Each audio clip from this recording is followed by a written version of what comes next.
Welcome to the class number 10। देखिए, मैंने जो आपको अभी तक क्लासेस पढ़ाई हैं उसके अंदर सारी की सारी बातें मैंने इम्पोर्टेंट प्रीपोजिशन की और अपने बेस्ट तरीके से जो आपकी समझ में आसानी से समझ में आ जाए और आप पेपर में भी सोल्व कर सको। और इस बात का खास ख्याल रखा जा रहा है कि जो हम पढ़ा रहे हैं वो या तो पेपर में आ चुका हो प्रीवियस ईयर्स या द फॉलोइंग ईयर्स आने वाले समय में वो एग्ज़ाम पेपर में पूछा जाए और वो आपकी पर्सनल लाइफ में भी काम का हो, ताकि जब आप कभी कोई किसी को लेटर लिखो या आप अपने ऑफिस में ऑफिस वर्क में इन प्रीपोजिशन का यूज़ करो तो आपको बिल्कुल भी शर्मसार ना होना पड़े। आप एग्जैक्ट प्रीपोजिशन का, एप्रोप्रिएट प्रीपोजिशन का यूज़ कर सको, इस बात का हम खास ख्याल रख रहे हैं। तो आज फिर 2 या 3 नई प्रीपोजिशन की नए तरीके से चर्चा करेंगे। फिलहाल जो अभी तक पढ़ा दिया गया है उसके ऊपर क्वेश्चन पहला है हमारा, his Elder brother died of, गलत है यहाँ, क्योंकि जब घाव से मरते हैं तो फ्रॉम आता है, ये एरर में हो या फिल इन द ब्लैंक्स में हो। You will have to correct it, तुम्हें इसे सही करना पड़ेगा। तो उसका जो बड़ा भाई है वो घाव से मर गया पिछले महीने, ये इसका आंसर रहेगा। क्वेश्चन नंबर दूसरा हमारा किसी अलग कॉन्सेप्ट पे है और वो ये है, इन्वर्टर जो है वो बदल देता है, चेंजेस हो, कन्वर्ट हो, ट्रांसफॉर्म हो, ट्रांसलेट हो एसी को डीसी में, आंसर आएगा इनटू। नोट कर लेंगे इसे, इन्वर्टर जो है वो एसी को डीसी में और डीसी को एसी में भी दोनों काम करता है। फिर तीसरे नंबर पर आते हैं, I did not see him, मैंने उसे नहीं देखा घर जाते हुए। जब घर की तरफ गति हो तो टू नहीं आएगा, होम के लिए टू काट देंगे, बाकी सब बढ़िया है। फिर तीसरा है चौथा, आई विश, काश, काश I could go to abroad, टू काटेंगे, काश मैं विदेश जा पाता। अगर यहाँ अमेरिका या कोई नाम होता किसी स्थान का तो सही होता टू, लेकिन अभी गलत है, कल सिखाया था आपको। ये क्लास अगर समझनी हो, आपको समझ में नहीं आ रही हो तो प्रीवियस क्लासेस देखो जो पहले पढ़ा चुका हूँ, सब उसमें हो चुका है, प्रैक्टिस चल रही है। अब क्वेश्चन नंबर 5 को जरा समझो आप, in the blank sentence inverter is a machine. तो इन्वर्टर का जिक्र जो है मैंने ऊपर कराना, और जब हमें ऐसा बोलना हो उपरोक्त, ऊपर लिखे हुए ऐसा करके, तो उसके लिए लगाते हैं हम एबव, नीचे होता तो बिलो। तो जब कभी मैं आपसे कहूं देखो मैं एक सेंटेंस लिख रहा हूं और उसके ऑप्शन नीचे दे रहा हूं, तो मैं कहां देता हूं ऑप्शन, बिलो, बिलो देता हूं उसके नीचे की तरफ। तो ऊपर नीचे जब ऐसा करके लिस्ट में हो तो एबव और बिलो आता है, ये आंसर है इसका। फिर आते हैं 6 नंबर पे, तो आई वाज अंडर प्रेशर, इन भी नहीं आएगा, कभी इन लगा दो, अंडर प्रेशर, मैं अंडर प्रेशर था इसलिए मैं मैच हार गया। फिर लास्ट में है हिज अंकल डाइड और ब्लैंक मलेरिया, और जब बीमारी का नाम है तो ऑफ आएगा। ये सारी बातें मैं आपको सिखा चुका हूं। जब हमारी क्लास पूरी हो जाएगी, लगभग 30 क्लासेस तो मैं देने ही वाला हूं इसकी, क्योंकि मेरे पास टाइम भी है।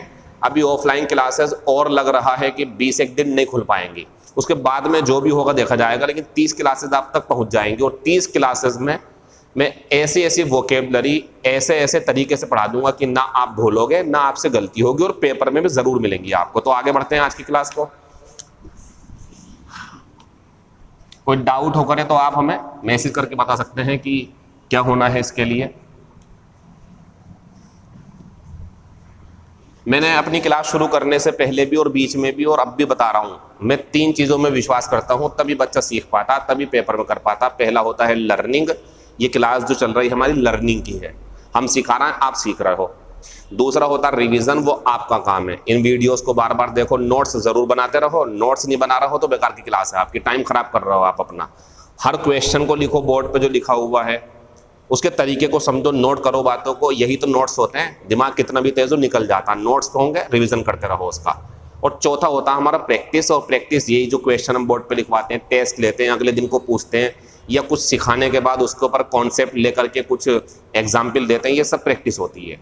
तो आज की जो हम अपनी क्लास शुरू करेंगे बच्चों, वो हमारे पास 2 तरीके की प्रीपोजिशन है, एक one word preposition, in, on, upon, up to, ऐसे करके, अबव, ओवर, ये सब ये भी चलेंगी, लेकिन क्लास में मिश्रण होना जरूरी है ताकि क्लास में मोनोटोनी ना आए। मोनोटोनी शब्द होता है एक सी चीज़ों को पढ़ने से, एक सी चीज़ों को करने से जो उबाऊपन आता है, तो इसलिए कुछ डिफरेंट सा होना चाहिए, कुछ वैरायटी क्लास में रहनी चाहिए। तो आज पढ़ेंगे कॉम्प्लेक्स प्रीपोजिशन, एक मैं पढ़ा चुका हूँ आपको बिकॉज ऑफ, और आज जो है हमारी ये दो हैं जिनमें आपको डिफरेंस पता होना चाहिए। एक है इंस्टीड ऑफ और एक है हमारे पास में इन स्पाइट ऑफ।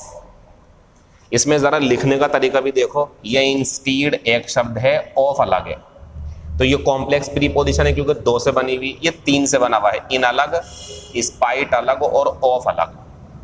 तो ज़रा बोर्ड पे देखें क्या है। इसका यूज़ आप तब करोगे जब आपको मीनिंग चाहिए हो के बजाय, के बजाय या को छोड़कर। इसका मतलब ये भी होता को छोड़कर, वैसे एक्चुअल मीनिंग इसका ये वाला है। अब इन स्पाइट ऑफ की हिंदी होती है के बावजूद, के बावजूद। तो बच्चों इन दोनों ही प्रीपोजिशन को समझने के लिए हमें अपने एग्जाम्पल में दिए हुए माहौल को समझना पड़ेगा, उसका एटमॉस्फेयर हमें ध्यान देना पड़ेगा कि यार वो जो मीनिंग है कुछ के बावजूद जैसा चाहता है या के बजाय चाहता है। तो इसमें ग्रामर तो है, लेकिन ग्रामर से ज़्यादा इसमें जो महत्व रहेगा वो वर्ड मीनिंग की हिंदी आप बना पाओगे, सेंटेंस का जो मीनिंग है वो समझ पाओगे या नहीं। मैं पूरी कोशिश कर रहा हूँ समझाने की और आप समझ भी जाओगे, टेंशन ना लो आप बिल्कुल भी। तो हमारे पास में कितनी प्रीपोजिशन है? दो। इंस्टीड ऑफ हिंदी है के बजाय, इन स्पाइट ऑफ हिंदी है के बावजूद। ज़रा एग्जाम्पल देखें आप और मुझे इशारा करें या आप अपना आंसर लगाएं कि क्या लग रहा है आपको। जैसे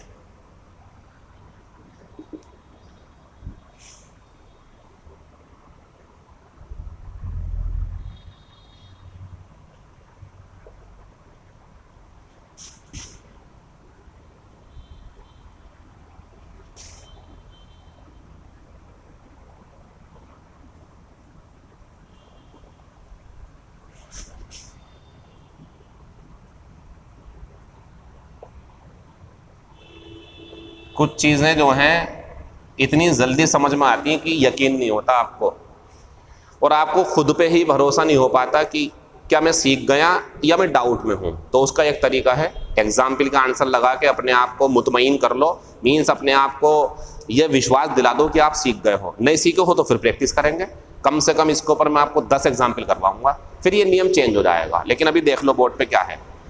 तो इंस्टीड ऑफ का मतलब होता है के बजाय या को छोड़कर, पहले वाला मीनिंग ज़्यादा काम का है। और दूसरा है इन स्पाइट ऑफ के बावजूद। जो ज़रा मुझे बताना है यहाँ पे, दर्द है शरीर में, काम जारी है, तो ये ऐसा नहीं लग रहा जैसे कि दर्द के बावजूद उसने काम करा। समझते रहे ना, बुखार के बावजूद वो ऑफिस चला गया, सही है ना।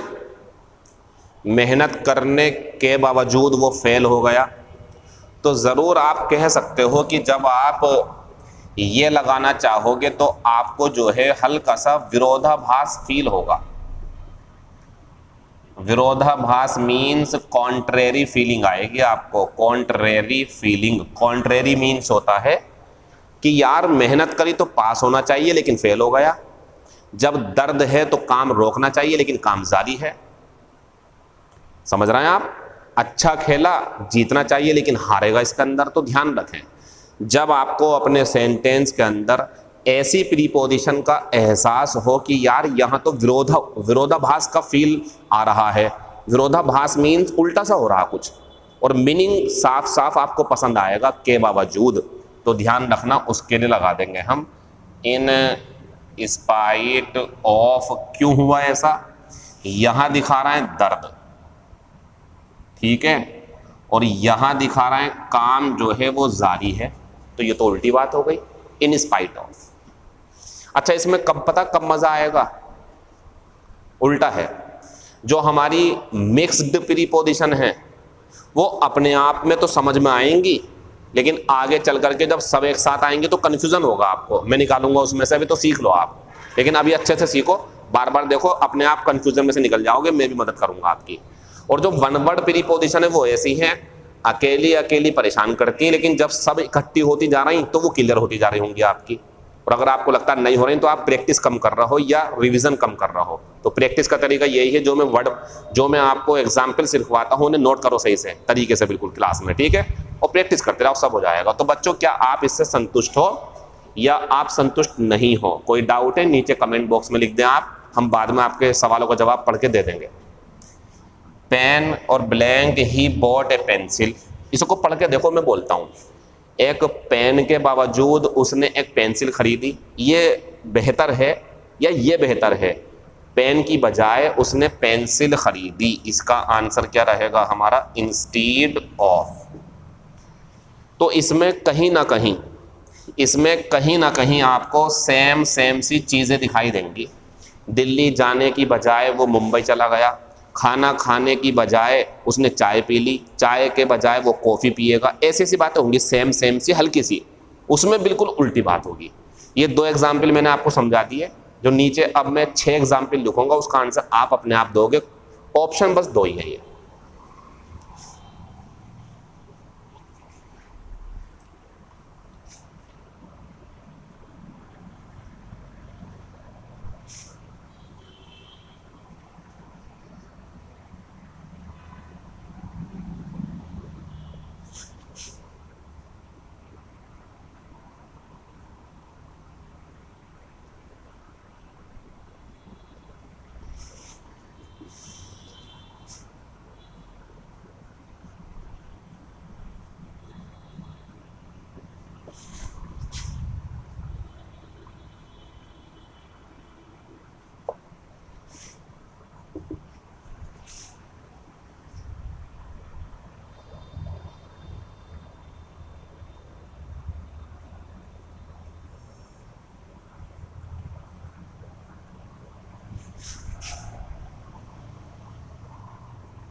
एक, दो, तीन, चार, 5, 6, इन 6 सेंटेंस का आंसर आप दें, मैं भी समझा रहा हूँ, फिर इसे रोक देंगे। बस एक बात ध्यान रखना, मैं आपको अब तक मिक्स्ड प्रीपोजिशन जो है वो तीसरी पढ़ा रहा हूँ। एक पढ़ाई थी बिकॉज ऑफ, अभी बस आपने उसको बिकॉज ऑफ को समझ लिया, लेकिन वो अभी पक्का कर पाओगे पेपर में मैं कह रहा हूँ अभी नहीं पता, लेकिन करवा दूंगा मैं, टाइम लगेगा अभी और।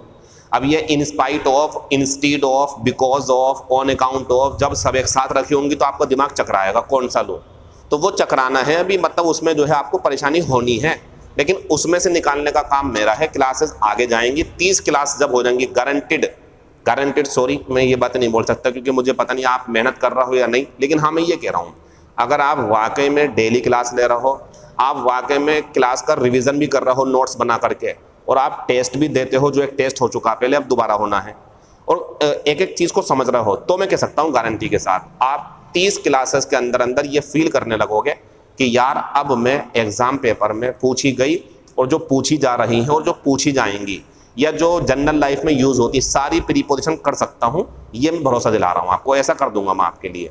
तो ये अभी पूरे तरीके से नहीं सीख पाओगे आप, थोड़ी बहुत परेशानी होगी जब मिलेंगी, लेकिन something is better than nothing, कुछ नहीं से कुछ तो अच्छा। जो खाली बैठे हुए हैं जिन्हें ये नहीं पता क्लास भी चल रही है, उनसे तो बहुत बेहतर हो आप, और आपको और बेहतर बनाएंगे आगे ले जा करके। तो आंसर दें ज़रा इसके इन दोनों में से। तो ज़रा देखना, मुंबई जाने के बावजूद वह घर पर ठहरा, या मुंबई जाने के बजाय, मुंबई नहीं गया, मुंबई जाने के बजाय वो घर रुक गया, यही आंसर है इसका। यानी कि आंसर लगाएंगे इंस्टीड ऑफ, आईएनजी आती प्रीपोजिशन के बाद में, सही है वो। अब नीचे देखो ज़रा, आप मेहनत दिखा रहे हैं यहाँ पे और फेल हो गया। तो मैं बोल रहा हूँ मेहनत करने के बजाय वो फेल हो गया, या मेहनत करने के बावजूद वे फेल हो गया। आंसर क्या आएगा इसका? इन स्पाइट ऑफ, ये आंसर रहेगा इसका। फिर क्वेश्चन नंबर नेक्स्ट है हमारे पास में, शुरू में ब्लैंक, फिर कॉफ़ी है, फिर आगे बता रहा है चाय पीना पसंद करेगा। तो बताना कॉफ़ी के बावजूद चाय पीना पसंद करेगा। हो सकता है ये आपको पसंद आए, लेकिन रुक करके ज़रा दूसरे को भी समझ लो। कॉफ़ी के बजाय वो चाय पीना पसंद करेगा। दोनों बढ़िया लगेंगे आपको, लेकिन मच बेटर, और आंसर भी वही है जो दिमाग में आ रहा आपके, instead of. In spite of मत लगाना, इंस्टीड ऑफ। कॉफ़ी के बजाय, कॉफ़ी नहीं पिएगा वो, कॉफ़ी के बजाय चाय पीना पसंद करेगा वो, ये है। फिर ऐसी ये बन जाएगा इंस्टीड ऑफ शर्ट, शर्ट के बजाय मैं एक टी शर्ट खरीदूंगा। फिर आते हैं प्लेइंग वेल, अच्छा खेला, आगे बता रहा है मैच हार गया, तो ये तो कॉन्ट्रेरी हो गया ना। तो इन स्पाइट ऑफ, अच्छा खेलने के बावजूद वह मैच हार गया। फिर being ill comma he went to the school, मतलब बीमार है, बीइंग इल का मतलब बीमार है, और स्कूल भी चला गया, ऑफिस भी चला गया, काम भी कर रहा, तो ये भी क्या आंसर होगा हमारा? In spite of. हिंदी देख लो सबकी, आप खुश हो जाओगे, आपकी हिंदी ऐसी ही होगी। देखो, मुंबई जाने के बजाय वो घर ठहरा, गया नहीं, घर रुक गया। मेहनत करने के बावजूद हार गया। कॉफ़ी के बजाय वह या मैं चाय पीना पसंद करूंगा। शर्ट के बजाय मैं टी शर्ट खरीदूंगा। अच्छा खेलने के बावजूद वह मैच हार गया। बीमार होने के बावजूद वह स्कूल चला गया। ख़त्म हो गया ये। लेकिन अभी ये ख़त्म हो गया, इसका एक दूसरा रूप और देखो आप ज़रा। देखें इधर, इसे हटा दो, ये तो हो गया ख़त्म, ये एक ही है बस। ये देखो ज़रा आप बच्चों, ये जो इंस्पाइट ऑफ है ना, इसके बराबर में सेम, बिल्कुल कोई डिफरेंस नहीं है बहुत बड़ा। बस ये ध्यान रखना कि डिस्पाइट भी होता है जिसका मतलब सेम होता है के बावजूद। यानी कि मैं अभी तक अगर आपको 8 एग्जाम्पल करवा चुका हूँ, 2 पहले करवाएं और 4-6 ये रखे मैं बोर्ड पे। इन सब में जहाँ जहाँ इन स्पाइट ऑफ आया है, जैसे कि ये वाला, जैसे कि ये वाला, और जैसे कि ये वाला, इंस्टीड ऑफ नहीं, वो तो खत्म हो गया, उसका काम खत्म हो गया, लेकिन स्पाइट ऑफ का खत्म नहीं हुआ अभी। तो जहाँ जहाँ इन स्पाइट ऑफ चाहिए, या जहाँ जहाँ इन स्पाइट ऑफ की ज़रूरत हो के बावजूद, वहाँ वहाँ आप इस पूरे के बदले में डिस्पाइट रख सकते हो। यानी कि इसे पूरे को मिटान के आप चाहो तो आप यहाँ डिस्पाइट भी रख सकते हो। बात आती है सर क्या दोनों आंसर हैं? दोनों आंसर बिल्कुल बढ़िया, जो काम ये करता वही काम ये करता, दोनों का यूज़ एक ही तरीके से किया जाता, तो कोई डिफरेंस नहीं है इसके अंदर। एक डिफरेंस है, वो दिख रहा होगा आपको, अभी समझा दूंगा। और ऐसी ये है इन स्पाइट ऑफ, तो इसमें चाहो, वो भी सही था, चाहो तो आप ये कर लो, आप इसमें डिस्पाइट, और चाहो तो आप ये हटा करके यहाँ भी कर लो डिस्पाइट, और पीछे वाले जो भी कराया था उसमें भी कर लो। लेकिन एक बात ध्यान रखना, इसमें ऑफ आता है इन स्पाइट ऑफ, लेकिन इसमें ऑफ लगा मत देना आप, गलत होता है। तो जो काम हमारा के बावजूद के लिए इन स्पाइट ऑफ करता है, वही काम हमारे लिए के बावजूद का डिस्पाइट भी करता है। ऑफ नहीं आता इसके साथ। नोट कर लेंगे सब बातों को, जहां जहां ये चाहिए था वहीं आ जाएगा। एक एग्जाम्पल और देख लो अभी।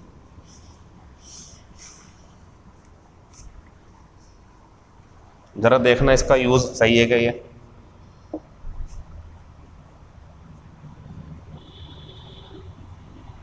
Despite of being ill, my mother went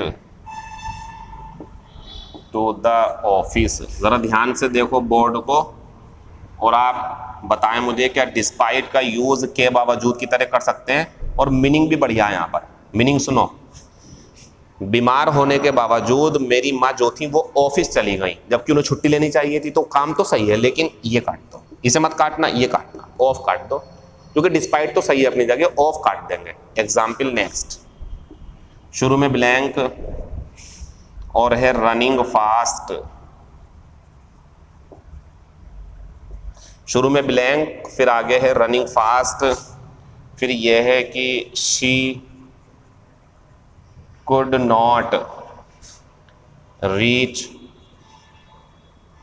on time. तेज दौड़ना दिखा रहा है यहां पर, तेज दौड़ा है, लेकिन आगे चल के बता रहा है she could not reach on time, लेकिन वो समय पर नहीं पहुंच सकी। तो बात तो वही है के बावजूद। तो ऑप्शन पहला है हमारे पास में इन स्पाइट, दूसरा है मेरे पास में ऑप्शन इंस्टीड ऑफ, इसकी जरूरत नहीं है, तीसरा है मेरे पास में डिस्पाइट ऑफ, और चौथा है मेरे पास में डिस्पाइट। तो बच्चों इन सभी बातों को समझते हुए ज़रूरत तो है के बावजूद की, तो इसे काट दो, और इसमें ऑफ नहीं है, ऑफ होना चाहिए था, इसमें ऑफ गलत है, काट दो, ये आंसर है। या फिर ये हो सकता इन स्पाइट ऑफ, या ये हो सकता पूरा, तो नोट कर लेंगे इसे। अच्छा, एक नाम अगर पूछा जाए तो ध्यान रखो, ये कॉम्प्लेक्स प्रीपोजिशन है, 3 है ना इसमें, ये सिर्फ प्रीपोजिशन है क्योंकि इसमें एक ही शब्द डिस्पाइट, नोट कर लेंगे इसे।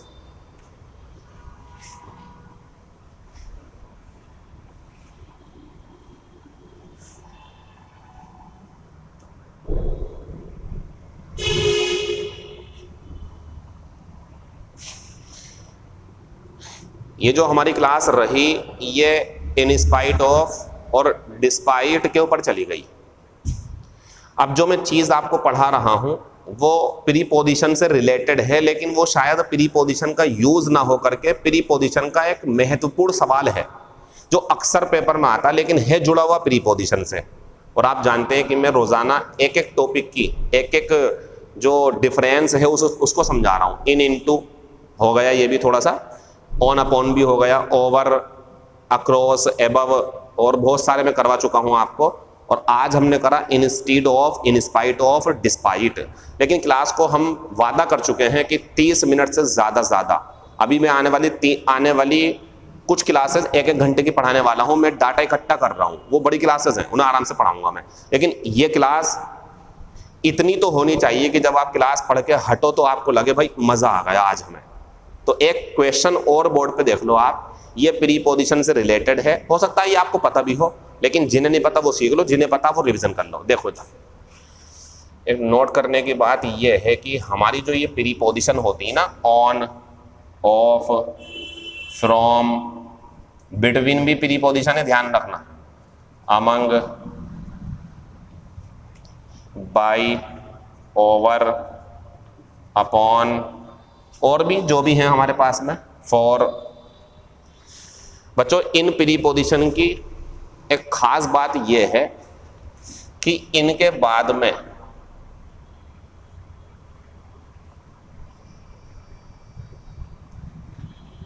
सब्जेक्टिव केस नहीं आता, ऑब्जेक्टिव केस आता।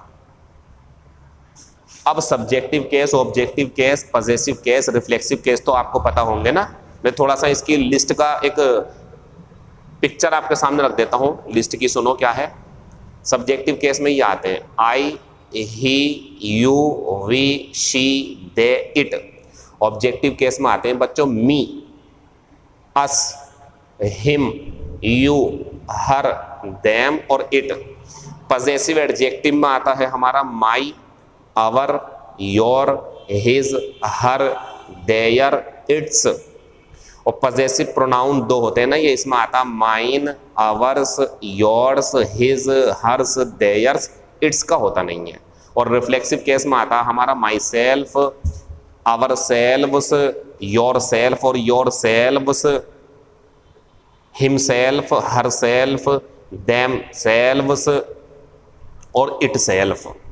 तो ये हमारी प्रोनाउन की एक लिस्ट है जो सब्जेक्टिव, ऑब्जेक्टिव, पजेसिव और रिफ्लेक्सिव केस में डिस्ट्रीब्यूट है, बटी हुई, डिवाइडेड है, सॉरी डिवाइडेड है इसमें ये। तो बच्चों जब ये अपने यूज को तरीके से करते हैं, मतलब इनका यूज जब हम तरीके से करते हैं तो इनकी कुछ जगह हैं जो कहीं पर कुछ आएगा तो कहीं पर कुछ। तो बोर्ड पे देखो ये पाबंदी लगा दी गई है कि दुनिया में जितनी भी प्रीपोजिशन है उनके बाद सब्जेक्टिव केस नहीं आएगा, ऑब्जेक्टिव केस आएगा। और पॉजेसिव केस से कोई मतलब नहीं है, आए तो भी ठीक, नहीं आए तो भी ठीक।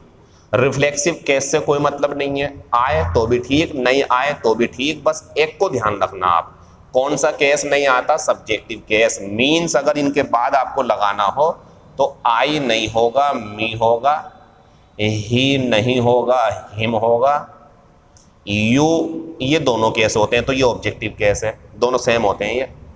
और शी नहीं होगा, हर होगा, दे नहीं होगा, देम होगा, और जो है हमारा यहाँ वी नहीं होगा, अस होगा। इट तो दोनों तरीके से होता है। तो बच्चों मैं अपनी इस वीडियो में जो आपको समझाने की कोशिश कर रहा हूँ वो एक छोटा सा कॉन्सेप्ट है, वो ये है बच्चों, अगर ये प्रीपोजिशन है, कोई सी भी प्रीपोजिशन तो समझ गए होंगे अब, across, over, on, upon, in, into, above, down, up, from, for, तो इसके बाद में यहाँ आई गलत, वी गलत, यू सब्जेक्टिव केस वाला गलत, और ऑब्जेक्टिव केस तो होता ही लिख दो से यू को, दोनों सेम होते हैं ना। ही गलत, शी गलत, दे गलत, और इट भी दोनों होते हैं। तो इट और यू तो कहीं भी आ सकते हैं सब्जेक्ट ऑब्जेक्ट में, लेकिन आई नहीं आएगा, मी करना पड़ेगा आई होगा तो, ही का हिम करना पड़ेगा, शी का हर करना पड़ेगा, दे का देम करना पड़ेगा, और जो है वी का अस करना पड़ेगा। ये नियम किसके लिए है हमारा, सिर्फ प्रीपोजिशन के लिए। तो इस बात को ध्यान रखना आप, प्रीपोजिशन के बाद में सब्जेक्टिव केस नहीं आता, ऑब्जेक्टिव केस आता। अब ये कुछ क्वेश्चन पेपर में पूछेगा, इन्हें देख लो आप। देखें इधर, between you and he was better. एक सेंटेंस हमारे सामने ये आया, फिर लास्ट में नो एरर। सोचो इसके बारे में आप। और I was not interested in, और हर, और लास्ट में है नो एरर। फिर एग्जाम्पल नेक्स्ट है हमारे पास में, आई डोंट डिपेंड ऑन ही, और लास्ट में है नो एरर। फिर एग्जाम्पल है ये है, she was sitting between, she was sitting between you and him, और लास्ट में है नो एरर। और ये रहा हमारा चौथा एग्जाम्पल, पांचवा। खत्म हो जाएगा इसके बाद क्लास आपकी। कल क्लास हो सकता है कि मैं ज़्यादा लंबी पढ़ाऊँ आपकी, मीन्स 1 घंटा या 50 मिनट की, ठीक है। मैं अपने हिसाब से क्लास को चला रहा हूँ, आप एंजॉय करें और मेरी सवाल का जवाब दें। इसके बाद में एक सवाल करूँगा, उसका जवाब देना आप। तो यहाँ आते हैं अगर हम, तो देखें ज़रा, I purchased this book from they, और लास्ट में है नो एरर। तो प्रीपोजिशन के बाद सब्जेक्टिव केस नहीं आता। तो बच्चों ये बिटवीन के बाद जो यू है, ये दोनों सेम होते हैं, तो ये ऑब्जेक्टिव केस बन जाएगा अपने आप, इसे छू नहीं सकते आप क्योंकि ये दोनों में सेम होता, तो ये ऑब्जेक्टिव हो गया। और बिटवीन के बाद फिर जो एंड होता ना, इसके बाद भी जो इसी का असर होता, मतलब मैं ये कहना चाह रहा हूँ, जैसे बिटवीन आ गया तो बिटवीन के बाद एक यहाँ होगा, फिर एंड होगा, फिर यहाँ, तो ये दोनों ही प्रीपोजिशन के हिसाब से ऑब्जेक्टिव केस होने चाहिए। तो बिटवीन का असर इसको पर था, ऑब्जेक्टिव केस। ये भी जो है हम हिम कर देंगे, लेकिन ये जो है इसके लिए सब्जेक्ट है, ये सही है, लेकिन ये हिम करना पड़ेगा आपको क्योंकि बिटवीन के बाद में प्रीपोजिशन होने की वजह से ऑब्जेक्टिव केस आएगा। तो तुम्हारे और उसके, तुम दोनों के बीच में या तुम में से वो ज़्यादा अच्छा था, ही वाज बेटर, ये बन जाएगा, ये गलत है। प्रीपोजिशन के बाद ऑब्जेक्टिव केस आएगा। Clear? I was not interested in, और इन के बाद में ऑब्जेक्टिव केस बढ़िया है। अगर यहाँ शी होता तो गलत होता, लेकिन ये सही है, नो एरर हो गया सेंटेंस ये। मुझे उसमें इंटरेस्ट नहीं था। फिर आई डोंट डिपेंड ऑन, तो ऑन के बाद में जो है हमारा ऑब्जेक्टिव केस हिम आएगा, मैं उसके ऊपर निर्भर नहीं रहता हूँ। फिर आते हैं she was sitting between you and him, तो शी सही है, वाज सही है, ये भी सही है। बिटवीन के बाद में ये ऑब्जेक्टिव केस और ये भी ऑब्जेक्टिव केस है। ये ही होता ना तो ये इसकी तरह हिम करना पड़ता, लेकिन ये सही है अपने आप में, कोई गलती नहीं है, नो एरर सेंटेंस है। ये आंसर इसका और इसका भी ये आंसर था। फिर आई परचेज्ड दिस बुक, मैंने ये किताब उनसे खरीदी, तो प्रीपोजिशन के बाद में कौन सा केस आएगा, ऑब्जेक्टिव। ये हमारी क्लास हो गई। मैं आपको पहले भी बता चुका हूँ कि मैं 5 क्लासेस पढ़ाने के बाद टेस्ट लेता हूँ, तो अब एक टेस्ट फिर से होना, और वो टेस्ट हम आयोजित कराते हैं टेलीग्राम चैनल पे। अगर आपको हमारे टेलीग्राम चैनल पे जुड़ना हो, आप नए हो, तो हमें व्हाट्सएप पे नीचे जो हमने सब्सक्रिप्शन में डिस्क्रिप्शन में जो हमने अपना मोबाइल नंबर डाला है उस पर हमें व्हाट्सएप पे मैसेज करें, हम आपको टेलीग्राम लिंक भेजेंगे, आप उस पर जुड़ जाना और उस पर हम एक टेस्ट लेंगे। कल टाइमिंग जो है वो मैं अपने स्टेटस पे लगा दूंगा, या ध्यान रखो आप, जो टाइमिंग रहेगी हमारी टेस्ट की वो रहेगी 7 बजे रात को 7 PM पर। कल 7 PM पर टेस्ट होना प्रीपोजिशन का। अब कितने स्टूडेंट्स इसमें हिस्सा लेना चाहते हैं, तो एक कमेंट बॉक्स में आपको एक मैसेज ड्रॉप करना यस लिख करके, यानी कि अगर आप इंटरेस्टेड हैं, आप कल तैयार हैं, आप एक्साइटेड हैं, अभी तक पढ़ाई गई सारी क्लासेस 1 से लेकर के 10 तक, पुरानी भी और ये भी 5 पढ़ाई आपको, 1 से लेकर 10 तक जो भी पढ़ाया आपको, उसके ऊपर 10 या 15 या 20 क्वेश्चंस मैं आपसे पूछूंगा। Are you interested in taking your test, क्या आप अपना टेस्ट देने में इंटरेस्ट रखते हैं? यस का रिप्लाई ज़रूर करें नीचे, नहीं है तो नो रिप्लाई करेंगे, तो ज़रा उससे हमें एनकरेजमेंट मिलता है कि बच्चे इंटरेस्ट ले रहे हैं। अब कल बात होगी आपसे प्रीपोजिशन की क्लास नंबर 11 में, और उससे पहले आपका हम एक टेस्ट ले लेंगे 7 बजे। तो कल मिलते हैं 7 बजे। Thank you, all the best, see you in next video. Comment करना जारी रखें।